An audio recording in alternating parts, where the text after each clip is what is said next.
الحمدللہ رب العالمین والصلاة والسلام علی سید الانبیاء والمرسلین وعلی آلہ واصحابہ واحبابہ وازواجہ اجمعین، اما بعد فقد قال اللہ تبارک و تعالی فی کلامہ المجید والفرقان الحمید، یا ایہا الذین آمنوا کتب علیکم الصیام کما کتب علی الذین من قبلکم لعلکم تتقون۔ صدق اللہ العلی العظیم۔ اللہ رب العزت کا بے شمار شکر ہے کہ اس نے اپنے کرم سے اپنے محبوب صلی اللہ علیہ وسلم کے تصدق میں زندگی میں پھر ایک بار ماہ مبارک، عظمتوں والا مہینہ اور برکتوں والا مہینہ، سعادتوں والا مہینہ ماہ رمضان ہم سب کو عطا کیا ہے۔ اللہ رب العزت کی بارگاہ میں التجا ہے، اللہ رب العزت ہماری عمروں میں اور ہماری صحتوں میں لافانی برکتیں عطا کر کے یہ مہینہ زندگی میں بار بار ہم سب کو عطا فرمائے۔ گرامی قدر حضرات، اس ماہ مبارک کی کیا ہی کہنے، کیوں تو ہر مہینہ، ہر دن، ہر سال، ہر ہفتہ اور ہر دن میرے مالک کی تخلیق ہے، لیکن کچھ مہینے ایسے ہیں کہ جن مہینوں کو اللہ رب العزت نے خود بڑی فوقیت عطا کی ہے، بڑی شان عطا کی ہے۔ جیسے یہ ماہ مبارک رمضان المبارک کا پیارا مہینہ ہے۔ آقا کائنات صلی اللہ علیہ وسلم نے ارشاد فرمایا کہ میرے غلاموں، شہر الصبر، رمضان صبر کا مہینہ ہے۔ پھر فرمایا یہ شہر المواسات، غم خارگی کا مہینہ ہے۔ اور پھر فرمایا یہ وہ مہینہ ہے جس میں اللہ مومن کا رزق بڑھا دیتا ہے۔ اور پھر آقا کائنات صلی اللہ علیہ وسلم نے ارشاد فرمایا میرے غلاموں، اللہ رب العزت صرف رزق ہی نہیں بڑھاتا، ثواب بھی بڑھا دیتا ہے۔ یعنی عام مہینوں میں اگر کوئی بندہ فرض ادا کرے تو فرض کا ثواب ہے، اور نفل ادا کرے تو نفل کا ثواب ہے، لیکن سرکار دو عالم صلی اللہ علیہ وسلم نے ارشاد فرمایا اس ماہ مبارک کو اللہ رب العزت نے اتنی عظمتیں اور شانیں عطا کی ہیں کہ اس ماہ مبارک میں کوئی بندہ ادا کرنے والا نفل ادا کرتا ہے، میرا مالک ثواب اسے فرض کا عطا فرماتا ہے۔ اندازہ لگائیں کتنا میرے مالک کا کرم ہے اس مہینے کے حوالے سے۔ اور پھر اللہ کے محبوب صلی اللہ علیہ وسلم نے ارشاد فرمایا جو فرض ادا کرتا ہے تو فرمایا اللہ اسے 70 فرضوں کا ثواب عطا فرماتا ہے۔ برکتیں، ایک بار سبحان اللہ کہیں تو 1000 بار سبحان اللہ کہنے کا ثواب، ایک بار اس مہینے میں درود شریف پڑھیں تو 1000 بار درود شریف پڑھنے کا ثواب۔ تو کتنی برکتوں والا مہینہ ہے، کتنی برکتوں والا مہینہ ہے۔ اور پھر اس مہینے میں آپ یہ اللہ کے محبوب صلی اللہ علیہ وسلم کی امت پہ خاص اللہ رب العزت کا خاص فضل و کرم ہے کہ اللہ رب العزت نے اپنے محبوب کی امت کو یہ مہینہ عطا کیا، اور پھر اس مہینے پر استقامت عطا کی، اس مہینے پر اللہ رب العزت نے دوام عطا کیا۔ اور اللہ کے محبوب صلی اللہ علیہ وسلم کی ایک حدیث شریف کا خلاصہ ہے، فرمایا اگر اللہ میری امت کو عذاب دینا چاہتا تو انہیں رمضان نہ دیتا۔ کیوں؟ رمضان مبارک میں وہ اللہ کی رحمت کے دروازے جو اللہ رب العزت رات کے پچھلے پہر کھولتا ہے، نصف شب جب اپنا رخت سفر باندھ چکی ہوتی ہے، اس کی رحمت کے دروازے پھر کھلتے ہیں اور پھر آواز آتی ہے مانگ لو، جس نے رزق مانگنا ہے اسے رزق دیا جائے گا، جس نے بخشش مانگنی ہے اسے بخش دیا جائے گا، اور جس نے میرے دروازے پہ آ کے جو کچھ مانگنا ہے، مانگنا اس کا کام ہے، دینا میرا کام ہے۔ یہ صدائیں ویسے تو پچھلے پہر شروع ہوتی ہیں، لیکن اللہ کی عزت کی قسم میرے محبوب صلی اللہ علیہ وسلم کی امت سے اللہ کو اتنا پیار ہے، فرمایا محبوب شعبان کی جب 15ویں رات آتی ہے نا تو میں پچھلے پہر دروازے یہ نہیں کھولتا، آدھی رات گزر جانے کے بعد یہ دروازے نہیں کھولتا۔ فرمایا محبوب تیری امت کی بخشش مجھے پیاری ہے، اس لیے میں غروب آفتاب کے ساتھ ہی شعبان کی 15ویں رات کو اپنی رحمت کے دروازے کھول دوں گا، اور پھر اللہ کی رحمت کے دروازے شعبان کی 15ویں رات کو کھل جاتے ہیں۔ لیکن خوش نصیب جنہیں رب نے پہلے ہی بہت کچھ نوازا ہوتا ہے، وہ پھر آ کے اس کی رحمت لینے کے لیے پھر آ کے مسجدوں کا رخ کرتے ہیں۔ لیکن کچھ جو نصیبوں کے ہارے ہوئے، کچھ بد نصیب جو اس وقت بھی غفلت کرتے ہیں، پھر اس کا کرم دیکھے محبوب کے صدقے میں اپنے محبوب کی امت کو تنہا اکیلا پھر بھی وہ نہیں چھوڑتا۔ رب فرماتا ہے محبوب تیری امت سے مجھے پیار ہے، اس لیے اس پیار کی جو رشتہ ہے پیار کا، محبوب تجھ سے پیار ہے، تیری وجہ سے تیری امت سے پیار ہے۔ محبوب اس پیار کے رشتے میں ہم ایسے کرتے ہیں، تیری امت کو ایک پورا 1 مہینہ ایسے عطا کرتے ہیں جس مہینے میں صبح بھی میری رحمت کے دروازے کھلے رہیں گے، شام کو بھی کھلے رہیں گے، دن کو بھی کھلے رہیں گے، رات کو بھی کھلے رہیں گے، تاکہ تیرا کوئی امتی کسی لمحے بھی مجھ سے بخشش مانگے تو وہ بخش دیا جائے، رزق مانگے تو اسے رزق دے دیا جائے، صحت مانگے تو اسے صحت دی جائے۔ اس لیے آج کے اس جو مختصر جو ہمارا یہ بیان ہے، اور پھر یہ ماشاءاللہ میں اس حوالے سے ہم اپنے جو ہمارے بھائی چینل چلا رہے ہیں، بہت پیارا انہوں نے بہت اچھا ان کا اقدام ہے، ان کو ان کی ساری ٹیم کو میں خراج تحسین بھی پیش کرتا ہوں۔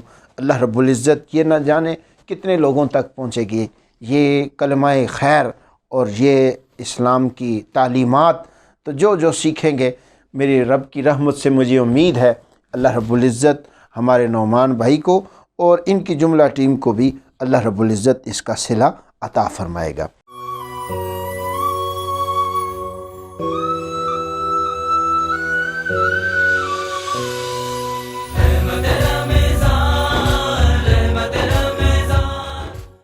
قرآن مجید فرقان حمید کی ایک آیہ مبارکہ میں نے پڑھی ہے، اور پھر روزے کے حوالے سے چند فضائل اور 1-2 مسائل عرض کر کے انشاءاللہ ہم اپنی بات کو کمپلیٹ کرتے ہیں۔ اللہ رب العزت ارشاد فرماتا ہے یا ایھا الذین آمنوا، اے ایمان والو، کتب علیکم الصیام، تم پہ روزے فرض کر دیے گئے ہیں، کما کتب علی الذین من قبلکم، فرمایا جس طرح کی یہ روزے تم سے پہلے لوگوں پر بھی فرض کیے گئے تھے، لعلکم تتقون، تاکہ تم متقی بن جاؤ، تاکہ تمہیں تقوی نصیب ہو جائے، تاکہ تم بچ سکو گناہوں سے۔ اللہ اکبر، میرے محبوب صلی اللہ علیہ وسلم کے غلاموں، روزہ ایک ایسا اللہ رب العزت کے ساتھ بندے کا ایک رشتہ ہے کہ سرکار دو عالم نے ارشاد فرمایا، رب العالمین ارشاد فرماتا ہے، یعنی یہ حدیث قدسی ہے۔ حدیث قدسی وہ ہوتی ہے جسے روایت کرنے والے مصطفیٰ ہوں لیکن کلام خدا کا ہو۔ سرکار فرمائے، اللہ فرماتا ہے، اور وہ آیت قرآنی نہ ہو تو اس کو حدیث قدسی کہا جاتا ہے۔ اب وہ حدیث قدسی ہے کہ رب فرماتا ہے الصوم لی وانا اجزی بہ، فرمایا روزہ میرے لیے ہے، اس کی جزا بھی میں خود ہی دوں گا۔ اور دوسری روایت میں ہے انا اجزا بہ، روزہ چونکہ میرے لیے رکھتا ہے بندہ، لہٰذا قیامت کے دن اس کے صلے میں میں خود اس کی جزا بن جاؤں گا۔ کیسے؟ یعنی للصائم فرحتان، روزے دار کے لیے 2 خوشیاں ہیں، ایک خوشی فرحت عند فطر ہی، ایک خوشی افطار کے وقت، و فرحت عند لقاء ربہ، اور ایک خوشی اللہ کے دیدار کے وقت۔ روزہ دار کو اللہ اپنا دیدار عطا فرمائے گا۔ اور پھر اس واسطے روزے کی برکت سے آج ایک تو یہ ہے کہ جو ہیں ہی مریض اور اللہ رب العزت تمام بیماروں کو صحت اور شفا عطا فرمائے۔ بالخصوص ہم آج کی اس پہلے ہماری جو ٹرانسمیشن ہے اس میں ہم کرونا وائرس کے متاثرین کے لیے اسپیشل دعا کرتے ہیں، اللہ رب العزت رمضان کی ان بابرکت لمحات اور مقدس ساعات کی برکت سے اللہ رب العزت کورونا سے متاثرہ جتنے بھی مریض ہیں جہاں جہاں ہیں اللہ سب کو شفا عطا فرمائے۔ لیکن اس کے علاوہ ایک جو بیمار ہیں اور وہ تو ٹھیک ہے، لیکن جو بیمار بن جاتے ہیں رمضان میں، تو یاد رکھیں میرے محبوب صلی اللہ علیہ وسلم کے غلاموں، آقا کی حدیث ہے، سرکار فرماتے ہیں سومو تصحو، روزہ رکھو صحت پاؤ، روزہ رکھو صحت پاؤ۔ روزہ تو صحت کا پیغام ہے، لعلکم تتقون، تاکہ تم بچ جاؤ۔ کس سے بچ جاؤ؟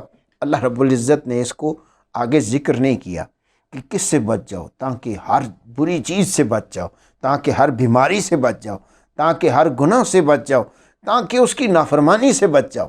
اللہ اکبر۔ سرکار دو عالم نور مجسم صلی اللہ علیہ وسلم نے ارشاد فرمایا، جو رمضان کا ایک روزہ چھوڑتا ہے بغیر عذر کے ایک روزہ چھوڑتا ہے، فرمایا اگر ساری زندگی روزے رکھتا رہے نا، تو فرمایا اس ایک روزے جتنا اسے ثواب نہیں مل سکتا۔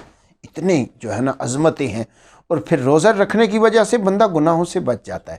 پتہ ہے کیسے؟ اللہ اکبر۔ اس کے پیچھے ایک پوری ایک ہسٹری ہے کہ یہ ساری کائنات کو گمراہ کرنے والا کون ہے؟ شیطان۔